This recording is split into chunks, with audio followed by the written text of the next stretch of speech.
Hello বন্ধুরা, আজকে আমি আলু সোয়াবিনের তরকারি তোমাদের দেখাবো। আমি গরম জলের মধ্যে সোয়াবিন ভিজিয়ে রেখেছি, এইদিকে পেঁয়াজ আর কাঁচা পাকা টমেটো তুলে রেখেছি আমাদের গাছের, আদা রসুন কাঁচা পাকা লঙ্কা আর দারচিনি লবঙ্গ এলাচ নিয়ে নিয়েছি।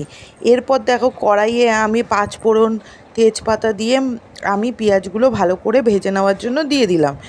ভালো করে পেঁয়াজ আমার ভাজা হয়ে গেলে আমি যে কাঁচা পাকা টমেটো নিয়েছিলাম সেই টমেটো আমি কিন্তু দিয়ে দিচ্ছি। এবার এইটা আমি কিন্তু খুব কম আঁচের মধ্যে আমি ভালো করে ভেজে নেব, যাতে আমার পেঁয়াজগুলোও গলে যায় টমেটোটাও গলে যায়।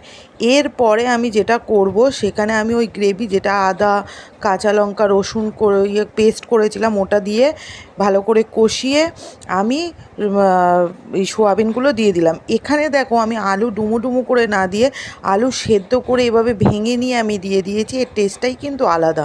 এবার দেখো আমি আলু দেওয়ার আগে এটা ভালো করে কষিয়ে নিয়ে আমি কিন্তু একটু পরিমাণ মতন জল দিয়ে দিচ্ছি।